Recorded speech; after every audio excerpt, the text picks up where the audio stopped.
¿Hubo africanos esclavizados en Argentina y en Santa Fe? ¿Por qué esa población negra parece haber desaparecido en la región? Es importante rearmar la historia de los africanos y sus afrodescendientes en Santa Fe. Volver sobre las historias que nos relataron, ponerlas bajo la lupa, para tender otros hilos hacia el presente y comprenderlo nuevamente. Porque todos somos un poco negros.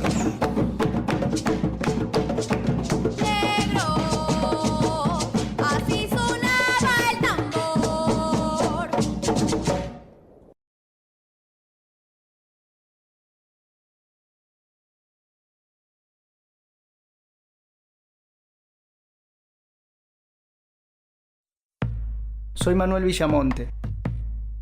Nací en Córdoba alrededor de 1780 y soy hijo natural de Manuel y Ramona Villamonte.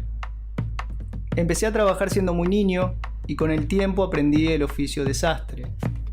Como a los 20 años me casé con María, ella también era esclava.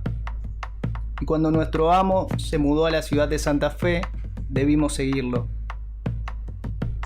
Por entonces, como sastre, ganaba buenos jornales que entregaba puntualmente al Señor. Privándome de todo descanso, pude ahorrar para comprar mi libertad. Sin embargo, la vida no fue fácil. Nuestra familia debía vivir separada y no podíamos decidir siquiera cuándo ver a nuestros hijos o cómo criarlos. En cuanto a mis padres, ellos nacieron en África y como tantos otros fueron capturados y apartados de sus tierras y de sus familias para siempre. Un barco los trajo a este lado del Atlántico en una larga y dolorosa travesía. Con el cruce de ese océano dejaron atrás toda la vida tal como la conocían. Llegaron al Río de la Plata alrededor de 1770 y aquí fueron rebautizados y vendidos como esclavos. No fue fácil para ellos y tampoco lo fue para nosotros.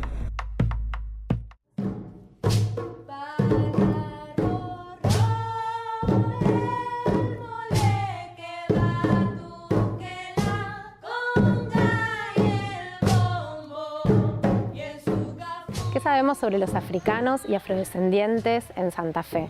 Uno de los más importantes vestigios para saber de su presencia ha sido el hallazgo de una serie de restos arqueológicos de cerámicas en las inmediaciones del arroyo Leyes a mediados de los años 30. En un principio esos restos no fueron pensados como parte de un canon posible afrodescendiente. Esta hipótesis recién se fortaleció, digamos, muy levemente en los años 70 y es más bien en los últimos 20 años que en los trabajos del arqueólogo Carlos Ceruti, inspirado en parte por todo un movimiento de recuperación de la memoria sobre africanos y afrodescendientes que se da también en Buenos Aires con los trabajos arqueológicos de Daniel Javelson, empiezan a plantearse la posibilidad de pensar que esos restos podían, y algunos de hecho fueron interpretados como cerámicas aborígenes, pero también la posibilidad de que tuvieran algunos elementos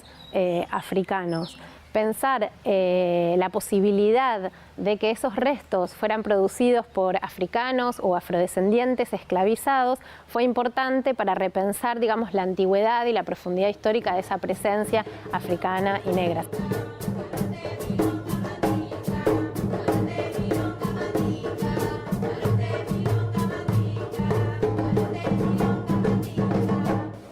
En el siglo XVII, en que el arroyo no existía como tal, sino que era una cárcava que es solamente un canal que solamente llegaba a la laguna de Guadalupe desde el Paraná en época de grandes crecientes. Es un río que nació de manera artificial, que empezó siendo un pequeño arroyo para traer agua dulce para la producción y que en la década del 80 ensanchó su cauce de modo tal que el sitio arqueológico, si bien desapareció, el lugar lindante conserva el nombre, que es lo que se llama, para las personas más de mayor edad, lo conocen como la rama del olivo o la barra. En el año 36 fue excavado por coleccionistas de la ciudad de Santa Fe. En ese momento lo que salían eran materiales correspondientes a 3 culturas. Había materiales Goya Malabrigo, materiales guaraníes y materiales nuevos que no tenían una atribución en ese momento muy clara. Se pensó que eran obra de indígenas chaqueños aculturados, específicamente mocovíes, pero no tenían parecido con nada. Nosotros pensamos que en realidad corresponden a un grupo afro o afroamericano que era esclavizado en Santa Fe la Vieja.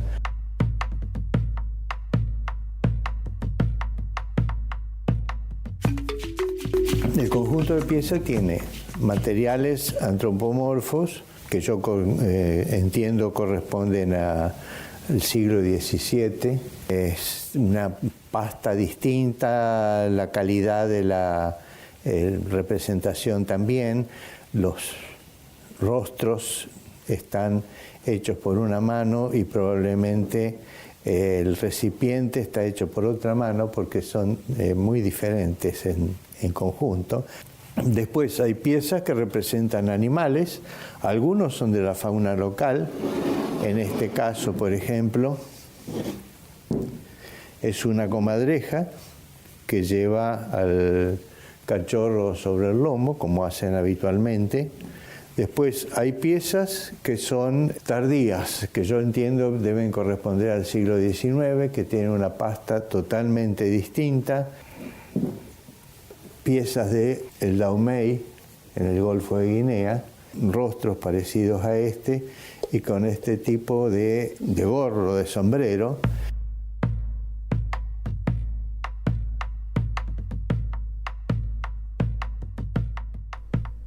Es muy interesante el proceso de empoderamiento o reempoderamiento que hace la comunidad afro-santafesina respecto a su historia, incluso de la mano de académicos como Ceruti.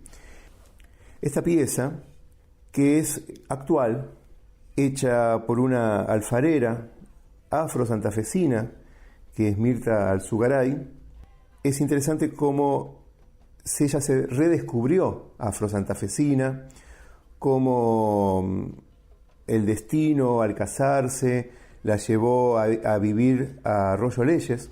Conocer la historia de ese lugar donde, según los que saben, hubo pobladores afro que crearon piezas cerámicas que quedaron enterradas durante mucho tiempo y después de varias inundaciones empezaron a salir a la luz y fueron encontradas primero por los lugareños y después intentaron ser estudiadas con mucho egoísmo, digamos, de parte de quienes las quisieron poner en conocimiento del resto del mundo arqueológico, pero esos egoísmos hicieron pujas de poder y terminaron calificándose como meras imitaciones. El horizonte cultural de los académicos de entonces no contemplaban una posibilidad C, que era lo afro, o una posibilidad D, que era lo afroindígena. Otra vez la historia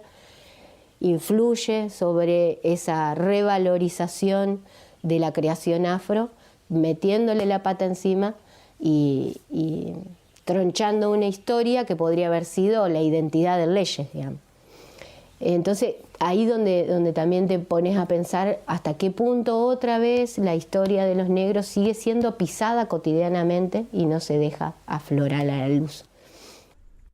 La Casa de la Cultura Indo-Afroamericana, a donde Mirta Alzugaray pertenece, se fue reencontrando con esta historia que no conocía por tradición familiar, por historia oral, y como alfarera empezó a indagar acerca de un tipo de forma que a ella le gustaba, que son estas cuestiones globulares, esféricas.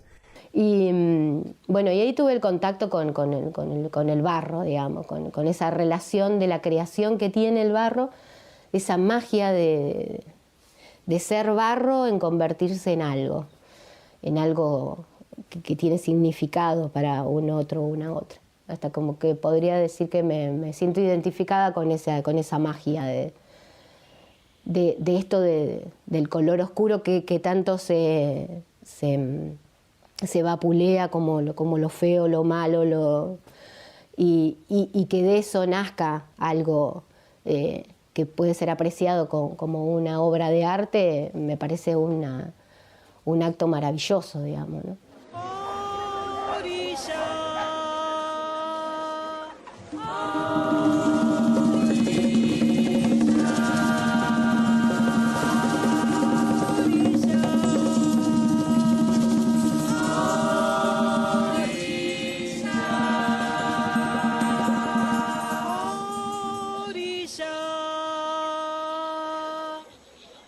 El actual territorio de la provincia de Santa Fe tiene 133.000 kilómetros cuadrados. Para el momento de la producción de la independencia, antes de la creación de la provincia, el territorio ocupaba en realidad el 10% de ese territorio, y los asentamientos más importantes y donde podemos dar cuenta de la existencia de africanos y afrodescendientes esclavizados y libres son en la ciudad de Santa Fe, en la ciudad de Rosario, que era pequeña, y en realidad en las estancias rurales de las afueras, en el poblado de San José del Rincón y la ciudad de Coronda.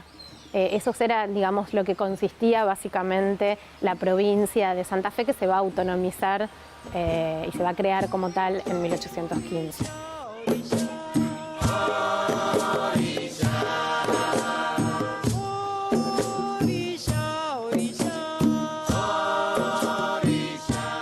Santa Fe tenía una importante población esclava, y no solo una población esclavizada, sino en general muchos pardos y morenos que vivían en la traza de la ciudad y trabajaban.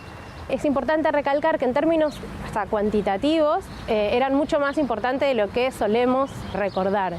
Digamos que en la historia han sido invisibilizados y su presencia como minimizado, y se ha construido una idea de que lo que existía era una esclavitud benigna, una esclavitud que no era extremadamente violenta, ni casi una relación amorosa en el espacio doméstico entre amos y esclavos, y esto no es exactamente lo que podemos notar, pero bueno, es importante señalar, digamos, que la presencia era importante. Aproximadamente a lo largo de la historia de Santa Fe, desde Santa Fe la Vieja hasta la Santa Fe de la primera mitad del siglo XIX, aproximadamente el 10% de la población estuvo esclavizada, y aproximadamente el 40% de la población fueron pardos y morenos, que eran clasificados así en los padrones.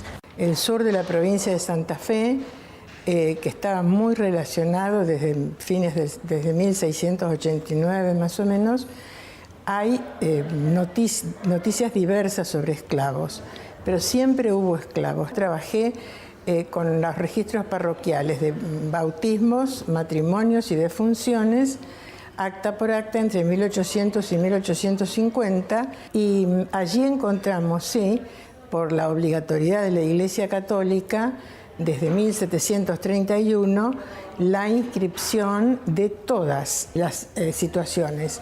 También hay algunos padrones muy interesantes, como el de 1738, que la provincia lo hace para recaudar fondos, donde figuran todos los bienes muebles e inmuebles. Lamentablemente los esclavos figuraban entre los bienes inmuebles, que eran para cobrar un impuesto adicional para la guerra. Entonces ahí está muy bien detallado los esclavos que había, la condición física, si tenían toda la dentadura, si no tenían toda la dentadura, si les faltaba una pierna, si eran rengos, cualquier defecto. En 1815, cuando la población de Rosario era de más o menos unos 400, 450 habitantes, en el pueblo, después había toda la red de estancias que llegaban hasta Melincuén, en general todas las familias también tenían algún esclavo porque lo dedicaban a las tareas agrícolas. La variedad que tenía la población de origen africano, que algunos eran del lugar, sobre todo la mayor parte venía de las estancias jesuíticas del Salado. Otros habían llegado desde Corrientes, Paraguay, etcétera, con mercaderes santafesinos. Una tercera vía era los que llegaban por mar, desde Buenos Aires o desde lo que sería la Mesopotamia.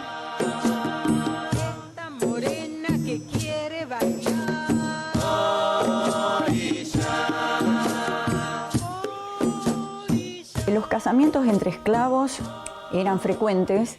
No me da seguridad que se hayan elegido las parejas, sino que haya sido más bien obligatoriedad, así compulsivamente decisión de sus amos.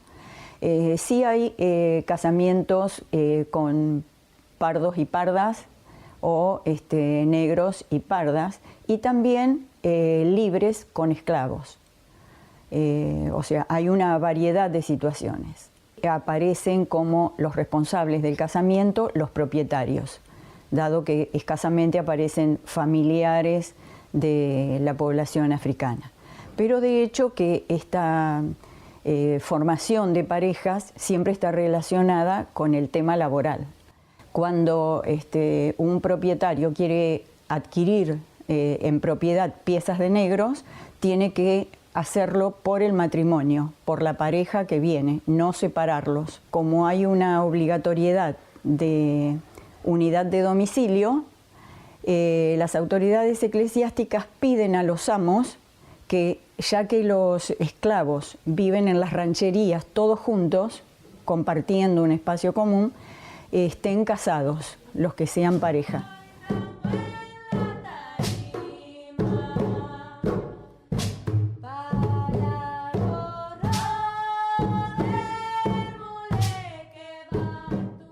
Los pardos y morenos es un tipo de clasificación utilizada en Santa Fe. En toda América Latina se van a usar distintos tipos de clasificaciones, de lo que se llaman en general castas. ¿Qué son las castas? Son conjuntos de clasificaciones de personas mezcladas entre lo que se pensaba idealmente, como la separación o la distinción entre República de Españoles y República de Indias después de la conquista. Se señalaba si las personas eran una columna, se hacía directamente en el padrón entre pardos y morenos, y se los clasificaba como negros o morenos, pardos y también indios y chinos. Una hipótesis que yo trabajo a partir de las fuentes es la idea de que esa construcción no es una construcción objetiva. En el momento de la elaboración de los padrones y de la clasificación y los registros parroquiales, por ejemplo, ¿no es cierto? Obviamente no existían registros nacionales de personas, sino quienes llevaban esa contabilidad de nacimientos, matrimonios, era la iglesia, y esos registros parroquiales, los curas hacían esas distinciones, decían, nació María Parda, hija de la esclava de don, por ejemplo, Ignacio Díez de Andino, ¿no es cierto? Entonces esa clasificación era una mirada racial de toda la sociedad hacia estos distintos sectores, y es algo que no solemos recordar, ¿no es cierto? Tenemos como la idea de que nunca se hicieron distinciones raciales en Argentina, que eso nunca fue relevante, u otra idea sería decir que desaparecieron directamente con la declaración de la Asamblea del año 13 de que no existen linajes ni familias más importantes. En ese sentido. Y en realidad lo que vemos que durante el siglo XIX y avanzado del siglo XIX estas categorías siguen operando y estas miradas sobre la clasificación de las personas se hacen.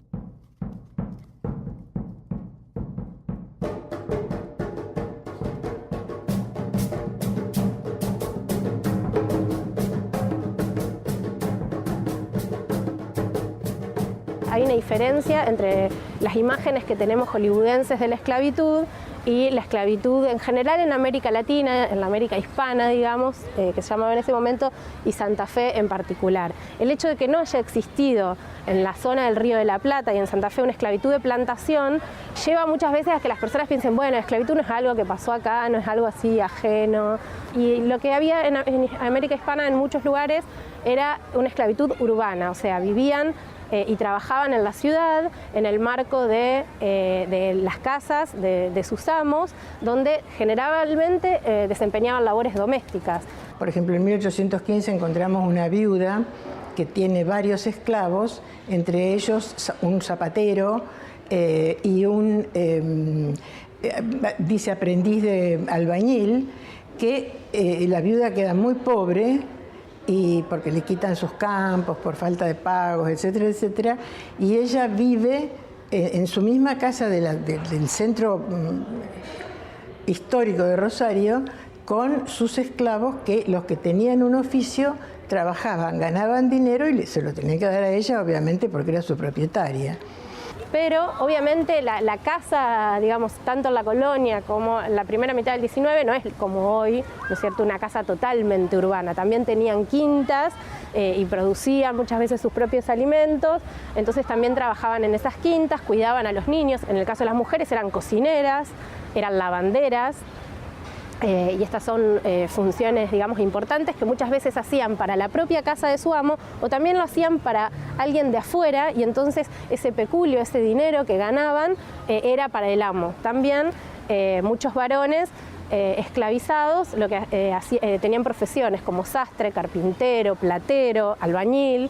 Y esto nuevamente era una fuente de ingreso para los amos, porque muchas veces trabajaban directamente en el taller de un amo. Por ejemplo, un carpintero maestro solía tener artesanos, aprendices, esclavos, que no eran aprendices sino esclavos que trabajaban. Y lo importante, lo interesante de eso es que muchos de los esclavos que tenían una profesión, su valor era más alto por tener ese oficio, digamos, pero también les ofrecía la posibilidad de trabajar en algunas horas libres por su cuenta y poder comprar su propia libertad.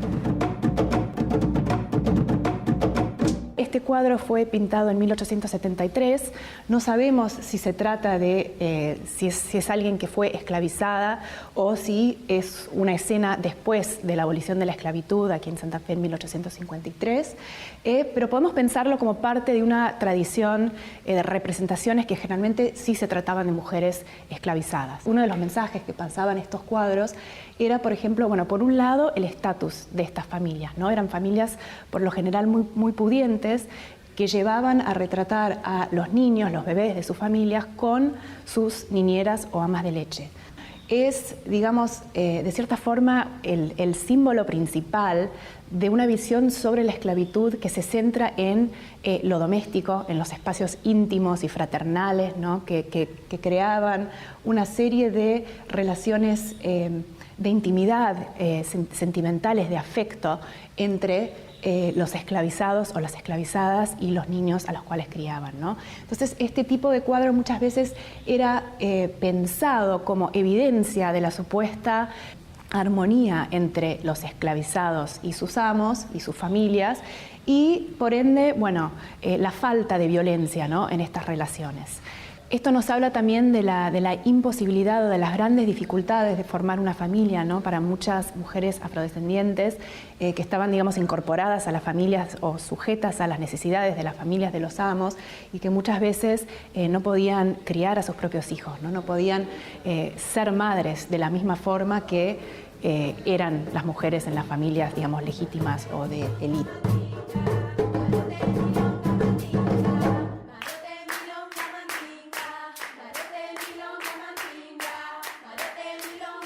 En 1812 y 1813 se van a empezar a tomar dos medidas. Se va a prohibir el tráfico transatlántico, se va a prohibir lo que se llama la trata de esclavos transatlántica desde África y también desde las costas de Brasil, que se realizaba al Río de la Plata. Y se va a prohibir, y efectivamente se va a aplicar, cosa que no va a pasar en otros contextos, como en Brasil, que se va a prohibir y se va a seguir practicando de modo ilegal. En el Río de la Plata va a ser efectiva.